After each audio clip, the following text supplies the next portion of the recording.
Bismillahirrahmanirrahim. Assalamualaikum warahmatullahi wabarakatuh. Hello everyone, come back again with SMA International Istanbul Alphard. Hai, aku Kansa. Nah teman-teman, hari ini kita akan mengunjungi IFE atau Integrated Farm Education and Entrepreneurship untuk MAPEL atau mata pelajaran praktikum IPA, ilmu pengetahuan alam. Nah, apa sih IFE itu? IFE adalah Integrated Farm Education and Entrepreneurship. Dan ada apa aja sih di dalamnya? Pertama, ada perikanan, ada tumbuhan, obat-obatan tradisional, juga peternakan. Nah, penasaran apa aja sih kegiatan kita hari ini? Langsung aja yuk! Jadi saat ini kita berada di IFE 2 atau Integrated Farm Education and Entrepreneurship yang ada di Pondok Pesantren Dzikir Alphard. Nah, jadi di IFE 2 ini, IFE 2 itu memiliki luas sekitar 500 meter persegi, yang dimana 500 meter persegi ini dijadikan lahan untuk pertanian dan peternakan, diantaranya yaitu budidaya bebek.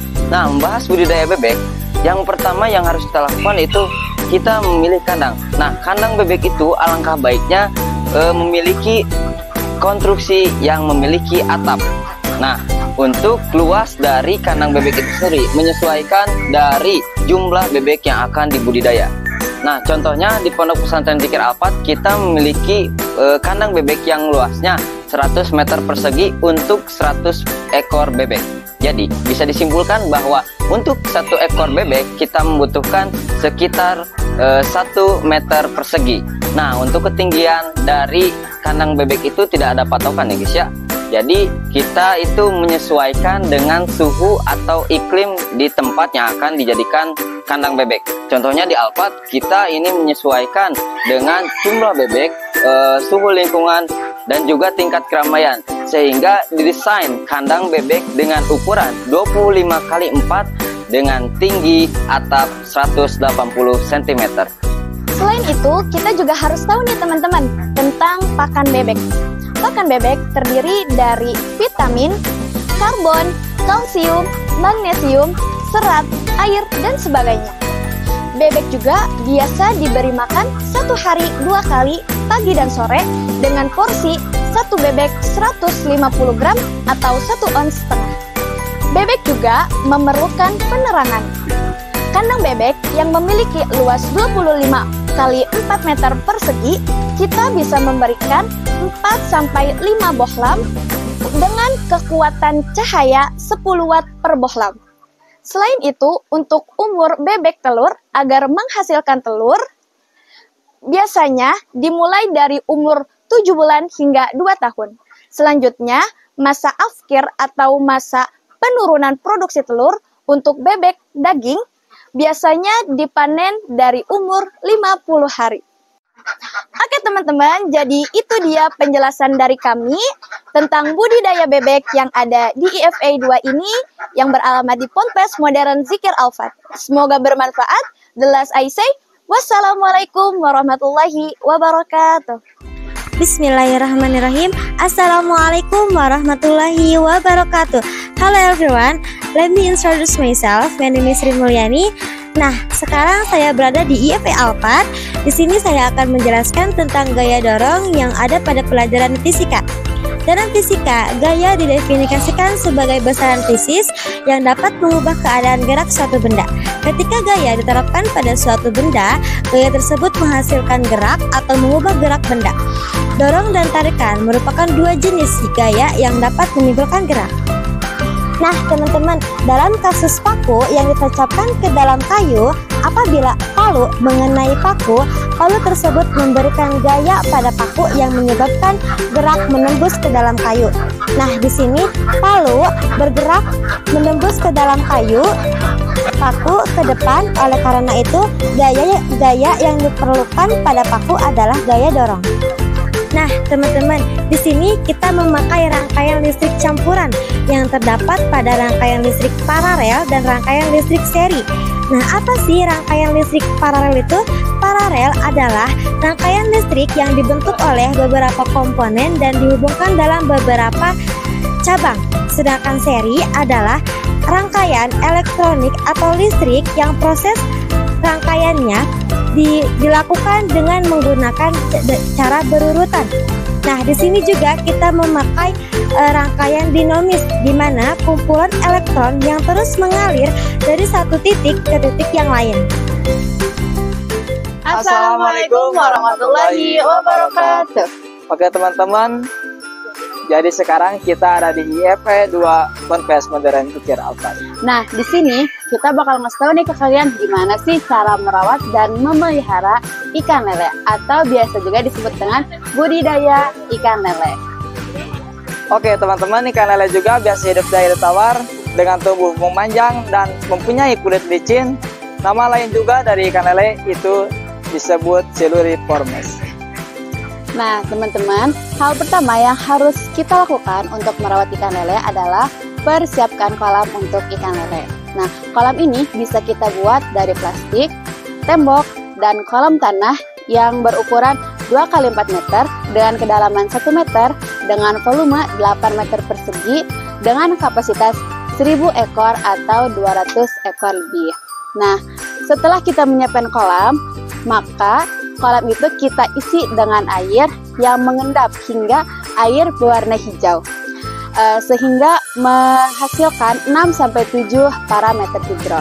Nah, hal ini bertujuan untuk membantu meningkatkan kesehatan dan perawatan pada ikan lele. Nah, untuk memelihara ikan lele biasanya kolam lele dipagari supaya tidak ada predator yang masuk ke dalam kolam. Contohnya ular, biawak, dan lain-lain. Untuk pakan biasanya diberi pakan 2 kali sehari, pada pagi jam 5 sampai jam 6 pagi, dan untuk sore biasanya jam 5 sampai jam 7 malam. Karena ikan lele biasanya hidup pada malam hari, karena biasa juga disebut hewan nokturnal. Ada juga pakan yang diberikan kepada ikan lele. Yang pertama ada pelet, cacing, ikan kecil, maggot, dan sebagainya. Agar ikan lele cepat besar adalah dengan menjaga kualitas pakan ikan lele tersebut.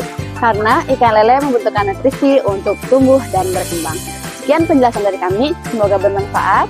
Kurang lebihnya mohon dimaafkan. Belas sisai. Wassalamualaikum warahmatullahi wabarakatuh. Oke teman-teman, nah hari ini kita bakal belajar bagaimana cara membuat pupuk kompos di IFE 2 Alphard bersama narasumber kita yaitu Pak Iwan. Langsung aja. Assalamualaikum warahmatullahi wabarakatuh. Hari ini kita belajar bagaimana cara membuat kompos.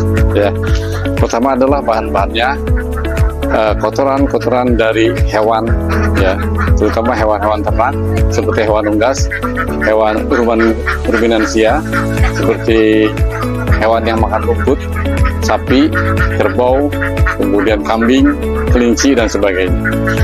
Selanjutnya bahan yang kedua adalah bisa dari hijauan ataupun dedaunan-dedaunan hijau, daun-daun kering, dan sebagainya. Bisa juga dari batang-batang pohon seperti pohon pisang, pohon paya yang lunak-lunak, itu bisa dibikin kompos. Selanjutnya bisa dicampur dengan bakaran. Bisa bakaran dari bakaran dedaunan, bakaran pepohonan, ataupun bakaran dari sekam. Nah, yang keempat adalah mikroba pengurai, probiotik. Selanjutnya air. Ya. Sementara bahan-bahannya tergantung dari volumenya. Bisa menggunakan terpal untuk volume besar, bisa menggunakan ember kecil untuk volume kecil. Dengan cara seperti itu kita bisa membuat kompos dengan volume keinginan kita. Yang pertama adalah yang di bawah ini, dilihat, ya. Ini adalah kotoran kotoran dari bebek, campuran sekam dengan campuran bakaran sekam, sehingga terlihat agak kehitam-hitaman. Ini adalah campuran sekam bakaran, ya. Selanjutnya setelah kotoran ini dicampur dengan, ya, ini adalah hijauan yang telah kering. Yang baik adalah daun apa? Daun bambu. Daun bambu, ya. Ini ada plastik, nggak boleh masuk. Ini ada kayu, nggak boleh masuk, ya. Alangkah baiknya dedaunan ini dihancurkan, ya, digiling atau dihancurkan dulu, atau bisa kita remas-remas seperti ini dedaunannya, ya. Bisa dibantu sama yang lagi belajar, diremas-remas. Iya gitu. Nah, diremas-remas sambil dicampur.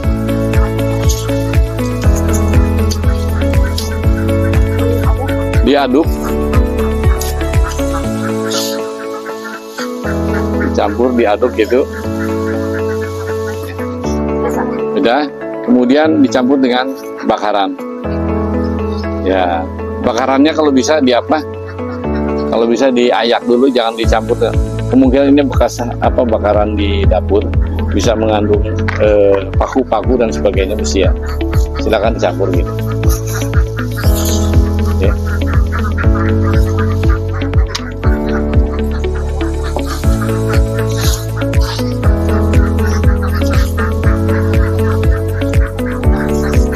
Ya.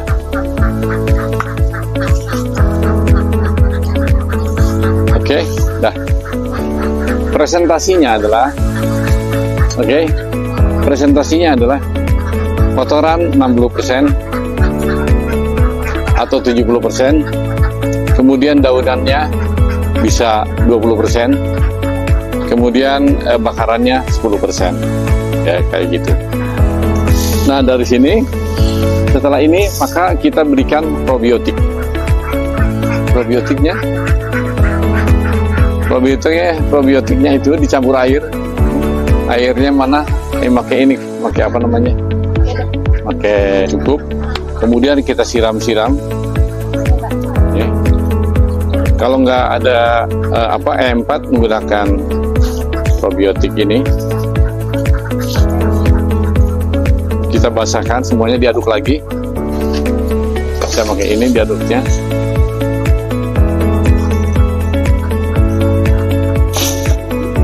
Tambah air lagi.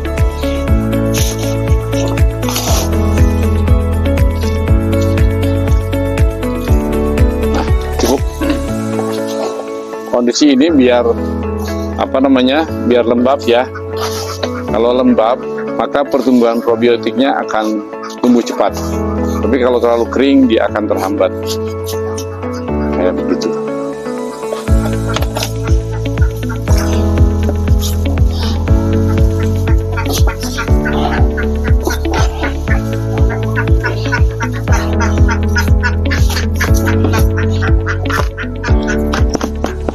Seperti ini, maka ember ini harus ditutup rapat.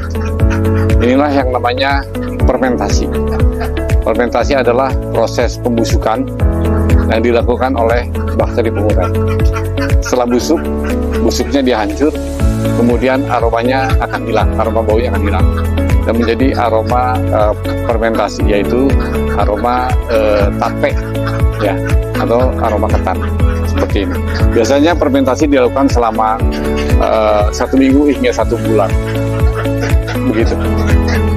Lalu ini ditutup. Proses fermentasi sederhana yang kita lakukan. Kita tunggu sampai 1 minggu atau 2 minggu. Bagaimana hasilnya dan bagaimana reaksi dari manfaat pupuk organik yang difermentasi. Mudah-mudahan ini menjadi pupuk yang baik untuk tumbuhan, untuk pertumbuhan tanaman-tanaman yang ada di sini. Dan semoga pembelajaran ini bisa bermanfaat untuk kita semua, terutama untuk santri-santri yang sedang belajar, ya, buat santri senior, junior, maupun yang jadi mentornya. Demikian, terima kasih. Assalamualaikum warahmatullahi wabarakatuh. Oke teman-teman, saya Arif. Tadi kita sudah melihat bagaimana cara membuat pupuk. Semoga bermanfaat. Sekian dari saya, dari mata pelajaran kimia. Sampai jumpa.